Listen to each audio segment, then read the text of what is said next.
வாழ்க்கையில உருப்படணும், நல்ல வழிக்கு போகணும் அப்படின்னு என்ன பண்ணணும்? முருகப்பெருமானுக்கு தினந்தோறும் திருப்புகழ் பாடி பூஜை பண்ணணும். அப்படி பூஜை பண்ணா வாழ்க்கை உருப்படும்னு அருணகிரிநாதர் சொல்றார். அது எப்படி பூஜை பண்ணணுமா?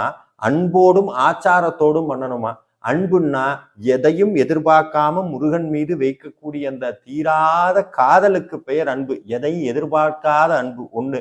ஆச்சாரம்னா என்னன்னா உடல் சுத்தம், உள்ள சுத்தம், இதையெல்லாம் தாண்டி தொடர்ந்து பண்ணக்கூடிய அந்த வழிபாட்டுக்கு பெயர் ஆச்சாரம்னு பேர். ஆனா இன்னைக்கு நம்ம என்ன பண்றோம்னா 2 நாள் பூஜை பண்ணுவோம், 3 நாள் பூஜை பண்ணுவோம், ஒரு சஷ்டி விரதம் இருப்போம், 2 சஷ்டி விரதம் இருப்போம், 3வது சொல்லுவோம் எனக்கு இருந்து ஒன்றும் கிடைக்கல, முருகன் என்னை ஏமாத்திட்டாரு, சோதனையை தான் கொடுக்குறாரு. இதெல்லாம் நம்மளை நாமே ஏமாத்திக்க கூடிய காரணங்கள். இதெல்லாம் விதியினால் ஏற்படக்கூடிய மாயைகள். இது உண்மை கிடையாது. ஓர் உண்மையை சொல்றேன், முருகனுக்கு பூஜை பண்ணணும்னா கூடி முருகனுடைய அருள் இல்லாம பூஜை பண்ண முடியாது.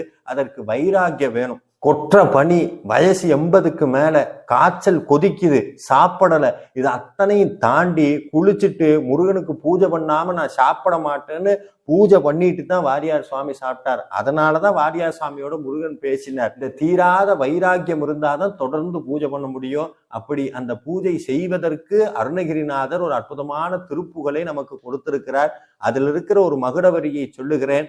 தினந்தோறும் இந்த மகுடவரியை சொல்லி முருகனிடத்தில் வேண்டினால் இடையராது முருகனுக்கு பூஜை செய்யக்கூடிய பெரும் பேற்றை நமக்கு அருள்வார். அந்த வரி என்னன்னா, என்னாலும் உன் புகழே பாடி நானினி அன்புடன் ஆச்சார பூஜை செய்து உய்ந்திட வீணால் படாதருள் புரிவாயே. அதாவது முருகா, தினமும் நான் உனக்கு பூஜை பண்ணணும், உன் திருப்புகழ் பாடணும், என் வாழ்க்கை உருப்படணும், என் வாழ்நாள் வீணாகாம இருக்கணும், இது அத்தனைக்கும் உன்னுடைய அருள் வேணும்னு கேட்கிறார். இந்த மகுடவரியை தினந்தோறும் சொல்லுங்கள். நிச்சயமாக முருகப்பெருமான் உங்களுக்கு நல்ல வாழ்க்கையை காட்டுவார். நன்றி, வணக்கம்.